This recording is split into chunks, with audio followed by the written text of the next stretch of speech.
Sir नमस्कार। नमस्कार। प्रिकिटारी dragon fruits फार्ममा हजुरलाई हृदयदेखि नै स्वागत गर्न चाहन्छु। धन्यवाद।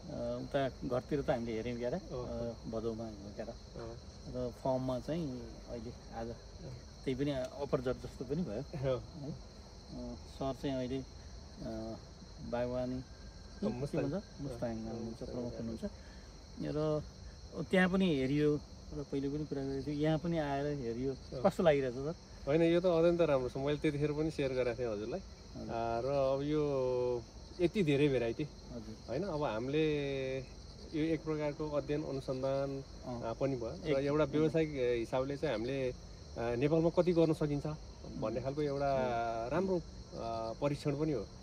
त्यसले गर्दाखेरि अब ड्र्यागन फ्रुटको सम्भावना कति छ नेपालमा भन्ने कुरा चाहिँ हामीले यहाँबाट एक प्रकारको हजुरले जुन गर्नुभएको मेहनत छ, यसले विभिन्न ठाउँबाट चाहिँ यत्रो धेरै भेराइटीहरू कलेक्सन गरेर यहाँ लिएर आएर एक प्रकारले यसो हेर्ने हो भने गभर्मेन्ट निकायले अब रिसर्चले गर्नुपर्ने काम जस्तो चाहिँ हजुरले गरिराख्नु भएको छ होइन।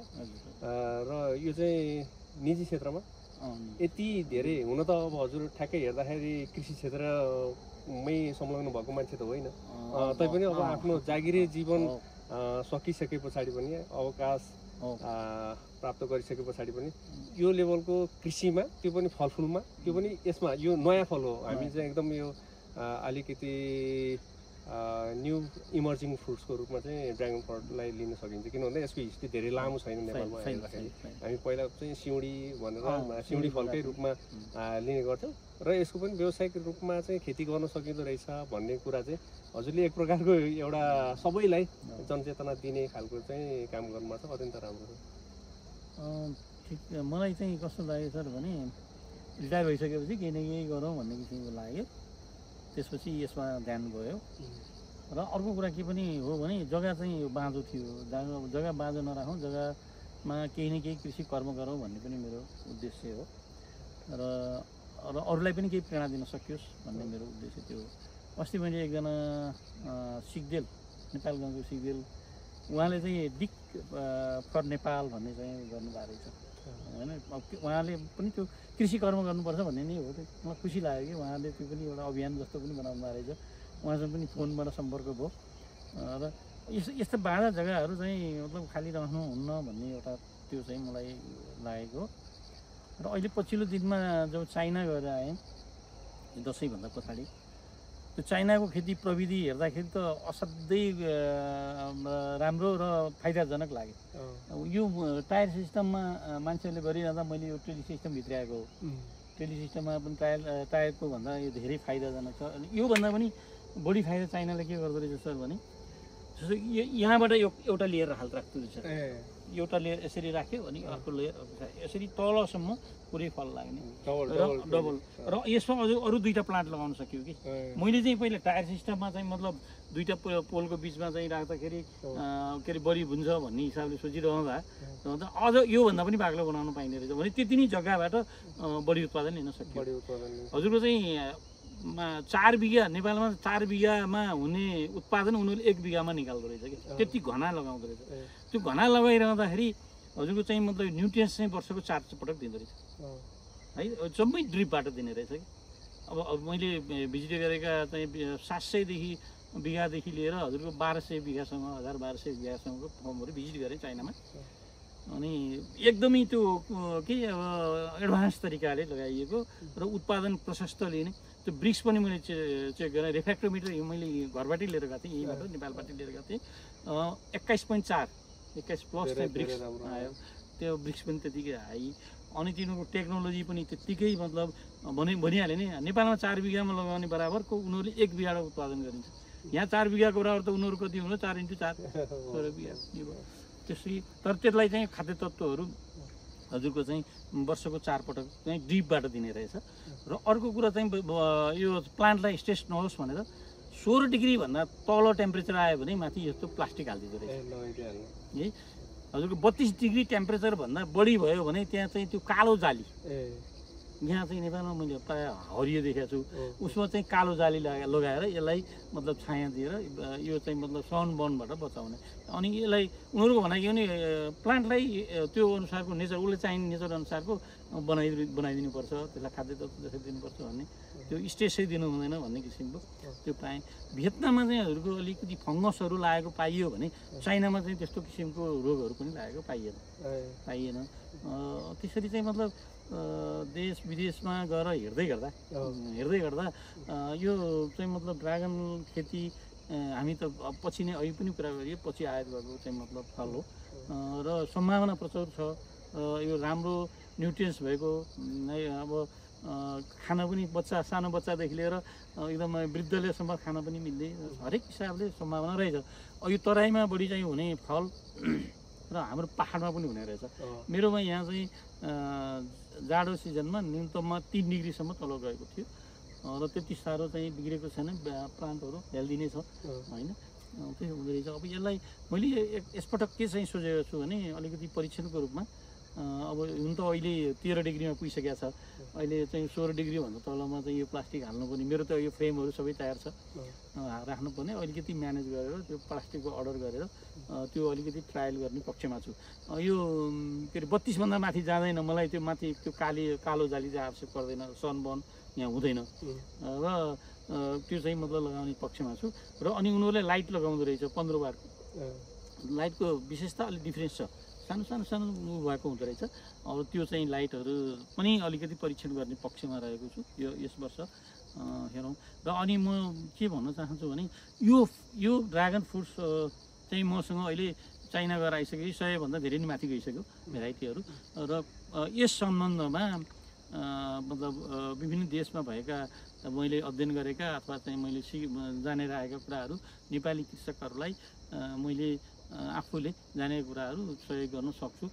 फुर्केटारी ड्रागन फ्रुट्स फार्म भन्ने युट्युब च्यानल पनि रहेको छ, फुर्केटारी ड्रागन फ्रुट्स भन्ने चाहिँ फेसबुक पेज पनि छ र फुर्केटारी ड्रागन फ्रुट्स भन्ने टिकटक पनि छ, त्यहाँबाट पनि हेर्न सकिनेछ। र योसँग सम्बन्धित कुराहरू अब जस्तै मैले त त्यहाँ जाँदाखेरि एउटा सर्टेन एमाउन्टहरूको त्यो फार्म ओनरहरूलाई मैले दिएको छु, नत्र भने उनीहरूले चाहिँ यो गर्दैन विदेशमा, चाइनामा होस् भियतनाममा होस्। तर त्यो हाम्रो चाहिँ हामी नेपालमा एउटा चाहिँ कोअपरेट गर्ने, सहयोग गर्ने भन्ने एउटा भावना रहने भएको कारण यो पैसा लाग्दैन, निःशुल्क चाहिँ हामीले बताउन सकिन्छ।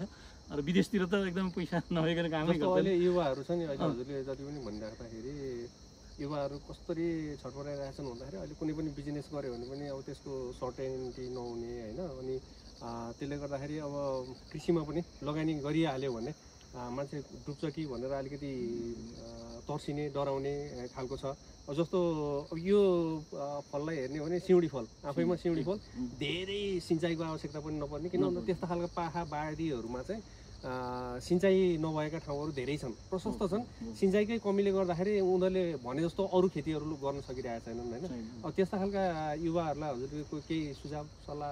अब त्यस्ता युवाहरूले अब कुन ठाउँमा उहाँहरू हुनुहुन्छ, त्यो सम्बन्धित ठाउँमा के चाहिँ हुन्छ अब होइन, के हुन्छ अब कृषि सरहरू नै हुनुहुन्छ, त्यो ठाउँको लागि यो उपयुक्त हुन्छ भनेर सरले सिफारिस गर्नुहुन्छ, जे गर्दा पनि हुन्छ कि।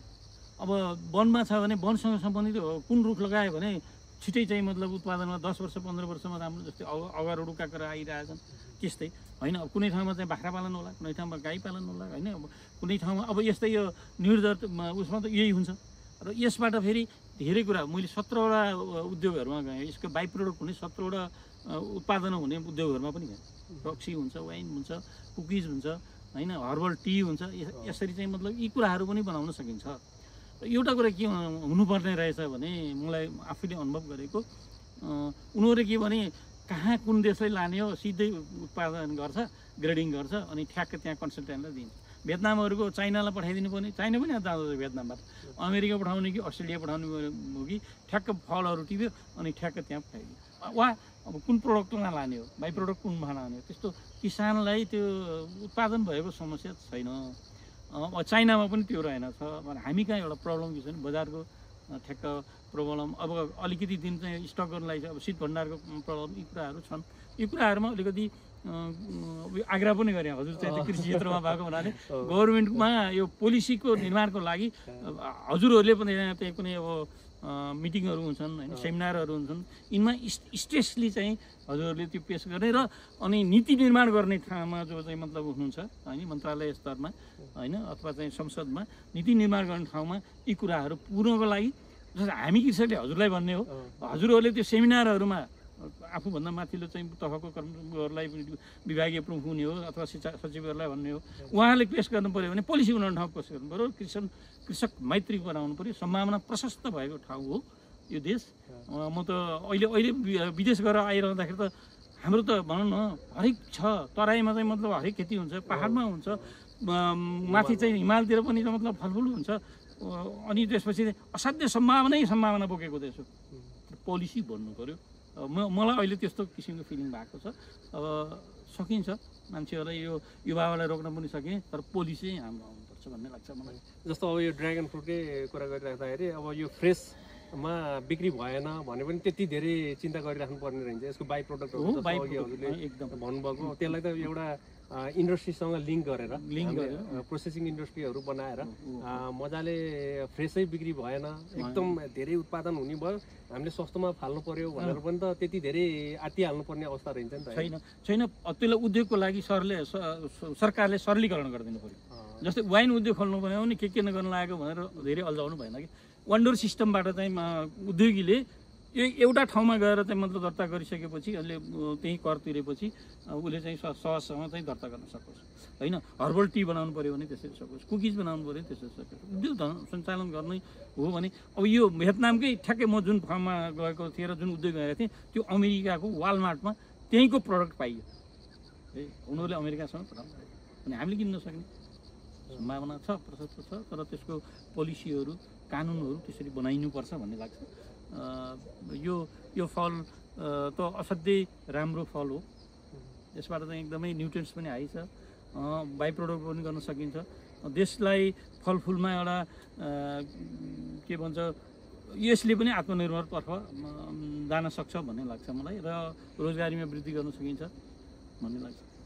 धन्यवाद, एकदम राम्रो जानकारी पनि दिनुभयो र यो भिजिट गर्ने मौका पटक मैले त अगाडि पनि साउन भदौतिर भिजिट गरेको थिएँ र फेरि पनि हजुरलाई अब यहाँ भिजिट गरेर यहाँका भइरहेका हजुरका एक्टिभिटिजहरू देखाउनु भयो र आफूले भएका अनुभवहरू यो नै सबभन्दा ठुलो कुरा हो नि त। यो कुराहरू पनि हजुरले सेयर गर्नुभयो, यसको लागि हार्दिक धन्यवाद व्यक्त गर्न चाहन्छु।